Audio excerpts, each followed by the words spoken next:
नमस्कार दोस्तों, मैं गौरव योर एजुकेशन चैनल में एक बार फिर से आपका स्वागत करता हूं। दोस्तों, हमारी घटना चक्र साइंस की सीरीज़ चल रही थी और उसकी हमारी 11वीं क्लास है, जिसमें टॉपिक करवाएंगे हम ध्वनि। तो इससे रिलेटेड जितने भी अलग अलग परीक्षाओं में क्वेश्चन हैं पूछे गए हैं, वो सभी हम यहाँ पर डिस्कस करेंगे। और आगे बढ़ने से पहले अगर आपने अभी तक हमारे चैनल को सब्सक्राइब नहीं किया है तो सब्सक्राइब कर लें और बेल आइकन के बटन को दबा दें, क्योंकि आने वाली सभी वीडियो का नोटिफिकेशन आप तक पहुंचता रहे। क्योंकि यहाँ पर आपके लिए अच्छी जितनी भी घटना चक्र की बुक्स हैं वो उनका रिवीजन मैं करवा रहा हूँ, और साथ के साथ डिस्क्रिप्टिव क्लासेस भी शुरू हो चुकी हैं और कुछ होने वाली हैं। जल्दी मैं मैथ रीजनिंग की क्लासेस भी आपकी शुरू करवाऊँगा। तो चलते हैं पहले क्वेश्चन की तरफ। पहला क्वेश्चन है दोस्तों, इसमें दो माध्यम दे रखे हैं, तीन माध्यम। एक है जल, दूसरा इस्पात है और तीसरा है नाइट्रोजन। इनमें ध्वनि की चाल को आरोही क्रम में रखिए, यानी कि आरोही क्रम होता है बढ़ता हुआ क्रम। तो बढ़ते हुए क्रम में रखना है तो सबसे कम देखेंगे। तो सबसे कम जो होती है वो होती है द्रवों में, यानी गैसों में होती है, सबसे कम इसमें होगी नाइट्रोजन में पहले नंबर पर। फिर आता है द्रव आता है, ये दूसरे नंबर पर रहेगा, और इस्पात तीसरे नंबर पर। यानी कि सबसे कम द्रव नाइट्रोजन में, फिर जल में, सबसे ज़्यादा इस्पात में। तो ऑप्शन नंबर 20 का बिल्कुल सही आंसर हो जाएगा। अगले क्वेश्चन की तरफ चलते हैं। ध्वनि का वेग अधिकतम होता है। तो ध्वनि का वेग जो होता है सबसे अधिक होता है वो धातुओं में होता है, और सबसे कम होता है वायु में। और अगले क्वेश्चन की तरफ चलते हैं।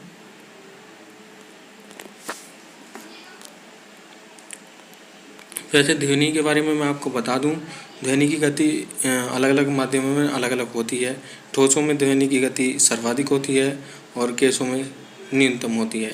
सामान्यतः पर वे दाब पर वायु में ध्वनि का वेग लगभग 331 मीटर पर सेकंड होता है। ध्वनि का वेग माध्यम के घनत्व पर निर्भर करता है। जिस माध्यम का घनत्व अधिक होगा उसमें ध्वनि की चाल अधिक होगी। ठीक है, ये याद रखना। अगला क्वेश्चन है, ध्वनि का वेग अधिकतम होगा तो किस में होगा? ये होगा इस्पात में। ऑप्शन नंबर डी इसका बिल्कुल सही आंसर हो जाएगा। अगला क्वेश्चन है दोस्तों, ध्वनि तरंगों का सबसे तीव्र प्रगमन होता है तो किस में होता है? ये ठोसों में होता है, और ये ऑप्शन इसका सही आंसर हो जाएगा। अगला क्वेश्चन है, इसमें तीन वायु की चालें दे रखी हैं।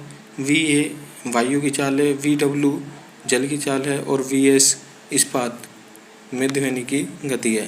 तो इसे जो है यहाँ पर इन्होंने बढ़ते हुए क्रम में रखा है।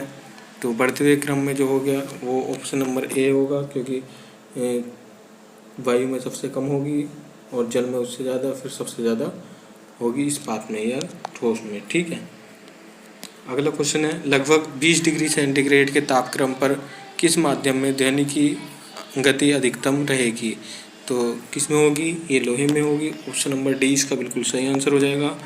अगला क्वेश्चन है दोस्तों, ध्वनि तरंगे तो ये किस प्रकार की होती हैं? ये हैं ठोस तथा गैस दोनों माध्यमों में चल सकती हैं। ये बिल्कुल सही आंसर हो जाएगा। ऑप्शन नंबर डी इसका सही होगा। निर्वात में चल सकती हैं, जी गलत है ये, क्योंकि ध्वनि तरंगे निर्वात में नहीं चलती हैं, केवल ठोस माध्यम में चल सकती है। ये गलत होगा, क्योंकि ठोस द्रव गैस तीनों में चल सकती हैं। केवल गैसों में चल सकती है, ये भी गलत होगा, क्योंकि ठोस द्रव गैस तीनों में चल सकती हैं। और यहाँ पर ठोस तथा गैसों दोनों माध्यमों में चल सकती हैं, ये सही है। ठीक है, ऑप्शन नंबर डी बेटर सही रहेगा इसका ऑप्शन। अगले क्वेश्चन की तरफ चलते हैं। क्वेश्चन नंबर 8 है, वायु में ध्वनि तरंग होती है। तो वायु में ध्वनि तरंग कैसे होती है? अनुदैर्ध्य होती है। ये ऑप्शन नंबर 20 का बिल्कुल सही आंसर होगा। दोस्तों, आपकी जानकारी के लिए मैं बता दूं कि ये जो वीडियो मैं बनाता हूँ इसकी PDF भी आपको फ्री ऑफ कॉस्ट मिलती है। और अगर आपको किसी भी वीडियो का PDF चाहिए या इस वीडियो का PDF चाहिए तो मेरे टेलीग्राम चैनल पर जाकर आप PDF डाउनलोड कर सकते हैं। टेलीग्राम चैनल का लिंक मैंने डिस्क्रिप्शन में दे रखा है, वहाँ जाइए और आप वीडियो का PDF डाउनलोड कर सकते हैं। ठीक है। अगला क्वेश्चन है, नीचे दिए गए विकल्पों में से किसमें ध्वनि आर पार नहीं जा सकती है। तो किस में नहीं जा सकती है? ये निर्वात में नहीं गमन करती है। ऑप्शन नंबर बी इसका बिल्कुल सही आंसर होगा। अगला क्वेश्चन है दोस्तों, ध्वनि तरंगे नहीं चल सकती हैं, तो ये किस में नहीं चलती हैं? ये निर्वात में नहीं चल सकती हैं। ऑप्शन नंबर डी इसका बिल्कुल सही आंसर हो जाएगा। अगला क्वेश्चन है, म्यूजिक कंसर्ट्स के लिए हॉल की दीवारों को तो किससे तैयार किया जाता है? ध्वनि का अवशोषक करना चाहिए। ये बिल्कुल सही है। ऑप्शन नंबर डी इसका बिल्कुल सही आंसर हो जाएगा दोस्तों। 2007 में आया हुआ क्वेश्चन है, अच्छा क्वेश्चन है। अगले क्वेश्चन की तरफ चलते हैं। स्पष्ट रूप से प्रतिध्वनि सुनने के लिए परावर्तित सतह और सुनने वाले के मध्य कम से कम दूरी कितनी होनी चाहिए? तो ये होनी चाहिए दोस्तों, कम से कम जो है 16.5 मीटर की दूरी होनी चाहिए। ऑप्शन नंबर डी इसका बिल्कुल सही आंसर हो जाएगा। अगला क्वेश्चन है, ध्वनि के स्रोत व परावर्ती सतह के बीच न्यूनतम कितनी दूरी होनी चाहिए? तो न्यूनतम कितनी दूरी होनी चाहिए? इसमें इसके हिसाब से 17 मीटर लगभग जो है न्यूनतम दूरी होनी चाहिए। ऑप्शन नंबर 20 का सही आंसर हो जाएगा। अगला क्वेश्चन है, ध्वनि का वायु में वेग कितना होता है? ये होता है 330 या 331 मीटर पर सेकंड। ऑप्शन नंबर सी इसका बिल्कुल सही आंसर हो जाएगा। अगला क्वेश्चन है दोस्तों, चंद्रमा के धरातल पर दो व्यक्ति एक दूसरे को बात नहीं सुन सकते हैं। क्यों नहीं सुन सकते? क्योंकि चंद्रमा पर वायुमंडल नहीं है, वहाँ पर निर्वात है, इसलिए वहाँ पर एक दूसरे की आवाज़ नहीं सुन सकते। ऑप्शन नंबर बी इसका बिल्कुल सही आंसर हो जाएगा। अगला क्वेश्चन है दोस्तों, एक अंतरिक्ष यात्री अपने सहपाठी को चंद्रमा की सतह पर सुन नहीं सकता, तो ये क्यों नहीं सुन सकता? अभी पिछला क्वेश्चन भी बताया था, क्योंकि ध्वनि प्रचारित करने का माध्यम नहीं होता है वहाँ पर। ऑप्शन नंबर सी इसका बिल्कुल सही आंसर हो जाएगा। 2013 यूपीपीसीएस में आया हुआ क्वेश्चन है, अच्छा क्वेश्चन है। अगला क्वेश्चन है, पराश्रव्य में वे ध्वनियाँ हैं जिनकी आवृत्ति होती है। तो पराश्रव्य ध्वनि की आवृत्ति जो होती है ये होती है 20,000 हर्ट्ज से अधिक होती है। ऑप्शन नंबर ए इसका सही आंसर हो जाएगा और अच्छा क्वेश्चन है, ये बार बार पूछा जाता है। ठीक है, अगला क्वेश्चन है दोस्तों, मनुष्य की श्रव्यता की सीमा क्या है? तो मनुष्य की श्रव्यता की सीमा है दोस्तों 20 हर्ट्ज से 20,000 हर्ट्ज तक। ऑप्शन नंबर ए इसका बिल्कुल सही आंसर हो जाएगा। ये भी अच्छा क्वेश्चन है, कहीं ना कहीं पूछा जा सकता है। अगला क्वेश्चन है, एक जैव पद्धति जिसमें पराश्रव्य ध्वनि का उपयोग किया जाता है, तो वो कौन सी है? ये है सोनोग्राफी। ऑप्शन नंबर ए इसका बिल्कुल सही आंसर हो जाएगा। अगले क्वेश्चन की तरफ चलते हैं, चमगादड़ अंधेरी रातों में उड़ सकते हैं और अपना शिकार भी कर सकते हैं, इसका क्या कारण है? तो इसका कारण होता है दोस्तों, वे पराध्वनि तरंगे निकालते हैं और उन्हीं के द्वारा निर्देशित होते हैं। ऑप्शन नंबर डी इसका बिल्कुल सही आंसर होगा। अगला क्वेश्चन है, निम्नलिखित कथनों पर विचार करते हैं और इन कथनों में कौन कौन से सही हैं ये हमें बताने हैं पढ़कर। तो आइए हम कथन पढ़ लेते हैं। पहला है, हृदय पराश्रव्य आवृत्ति पर कंपन करता है, ये सही है। दूसरा, ध्वनि की गति गैस में द्रव और ठोस की तुलना में अधिक होती है, ये गलत है। तीसरा है, मैक संख्या ध्वनि की गति वर्णित करने के लिए प्रयोग में लाते हैं, ये सही है। चौथा है, पराश्रव्य ध्वनि की आवृत्ति 20,000 हर्ट्ज से अधिक होती है, ये भी सही है। तो इसमें ऑप्शन नंबर सी इसका बिल्कुल सही आंसर हो जाएगा। 1, 3 तथा 4 सही हैं। अगला क्वेश्चन है, पराध्वनिक जेट की उड़ान के कारण क्या होता है? तो क्या होता है? ये ओजोन लेयर में बाधा डालता है। ऑप्शन नंबर सी इसका बिल्कुल सही आंसर हो जाएगा। अगला क्वेश्चन है, डेसिबल किसे मापने के लिए प्रयोग में लाया जाता है? तो डेसिबल से हम क्या मापते हैं? वातावरण में ध्वनि की माप का पता चलता है। ऑप्शन नंबर सी इसका बिल्कुल सही आंसर हो जाएगा। अगला क्वेश्चन है, डेसिबल इकाई का प्रयोग किया जाता है, तो इसका प्रयोग किस में किया जाता है? ध्वनि की तीव्रता नापने में किया जाता है। ऑप्शन नंबर बी इसका बिल्कुल सही आंसर हो जाएगा। अगला क्वेश्चन है दोस्तों, डेसिबल इकाई का प्रयोग किसके मापने में किया जाता है? ये ध्वनि की तीव्रता। अलग अलग तरीके से पूछा गया क्वेश्चन है और अच्छा क्वेश्चन है, ये काफ़ी बार पूछा गया है, इसे याद रख सकते हैं। और डेसिबल मैक्सिमम लोगों तक को पता रहता है कि डेसिबल ध्वनि की तीव्रता नापने की इकाई होती है। अगला क्वेश्चन है दोस्तों, जब दो लोग आपस में बात करते हैं तब कितने डेसिबल ध्वनि उत्पन्न करते हैं? तो हमारे द्वारा जो ध्वनि उत्पन्न होती है लगभग 30 डेसिबल के करीब होती है। ऑप्शन नंबर सी इसका बिल्कुल सही आंसर हो जाएगा। अगला क्वेश्चन है, 100 डेसिबल का रव या नॉइस का प्रबलता स्तर संगत होगा, तो किसके संगत होगा? ये यंत्र के कारखाने के शोर से होगा। कम से कम 100 डेसिबल के जो है नॉइस वो निकालता है कोई भी कारखाने के यंत्र जो होते हैं। अगला क्वेश्चन है, विश्व स्वास्थ्य संगठन के अनुसार एक नगर के लिए सुरक्षित ध्वनि प्रदूषण स्तर है, तो कितना होता है ये हो सकता है 50 डेसिबल के लगभग जो है सुरक्षित ध्वनि प्रदूषण माना गया है। ऑप्शन नंबर 20 का बिल्कुल सही आंसर हो जाएगा। अगला क्वेश्चन है दोस्तों, मनुष्य के लिए शोर की सह सीमा करीब करीब होती है, तो कितनी करीब होती है? ये 85 डेसिबल के करीब होती है शोर सीमा। ऑप्शन नंबर 20 का बिल्कुल सही आंसर हो जाएगा। अगला क्वेश्चन है, किस स्तर के से अधिक की ध्वनि हानिकारक ध्वनि प्रदूषक कहलाती है, तो किस स्तर से ऊपर जाने पर कहलाती है? ये 80 डेसिबल से ऊपर जब जाएगी तो ये ध्वनि प्रदूषक कहलाती है। ऑप्शन नंबर सी इसका बिल्कुल सही आंसर हो जाएगा। अगला क्वेश्चन है दोस्तों, मनुष्य के लिए मानक ध्वनि स्तर है, तो मनुष्य के लिए मानक ध्वनि स्तर जो होता है वो 60 डेसिबल होता है। ऑप्शन नंबर 20 का बिल्कुल सही आंसर हो जाएगा।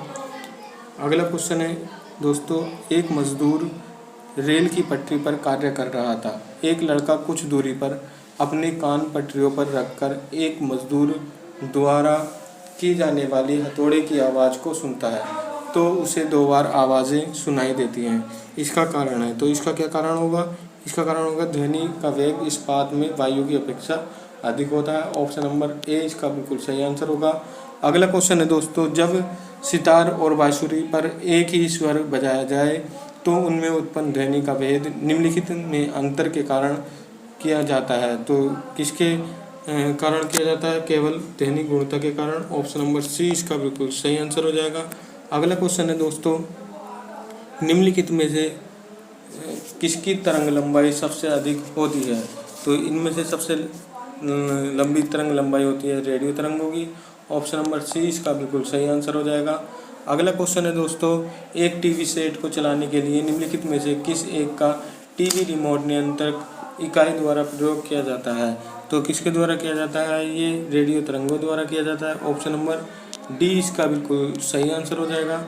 दोस्तों अगले क्वेश्चन की तरफ चलते हैं। सामान्य टीवी रिमोट कंट्रोल में उपयोग की जाने वाली तरंगें होती हैं, तो कौन सी तरंगें होती हैं? ये होती हैं अवरक्त किरणें। ऑप्शन नंबर सी इसका बिल्कुल सही आंसर हो जाएगा।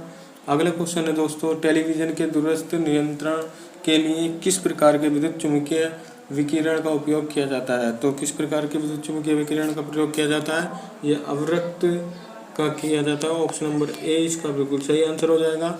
अगला क्वेश्चन है, निम्नलिखित में से कौन सा विद्युत चुम्बकीय विकिरण टेलीविजन के दूरस्थ नियंत्रण के लिए प्रयोग में लाया जाता है, तो कौन सा चुम्बकीय विकिरण प्रयोग में लाया जाता है? अवरक्त जो है अवरक्त को यूज करते हैं। अगला क्वेश्चन है, टेलीविजन ग्राही के दूरस्थ नियंत्रण में किस प्रकार के विद्युत चुम्बकीय विकिरण प्रयोग में लाए जाते हैं, तो ये अवरक्त को प्रयोग में लाया जाता है। ऑप्शन नंबर सी इसका बिल्कुल सही आंसर हो जाएगा। अलग अलग परीक्षाओं में क्वेश्चन आया हुआ है, काफ़ी अच्छा क्वेश्चन है, इसे इंपॉर्टेंट लगा लेना और इसे याद जरूर कर लेना, ठीक है। अगला क्वेश्चन है, जब टीवी का स्विच ऑन किया जाता है तो स्विच ऑन करने पर क्या होता है?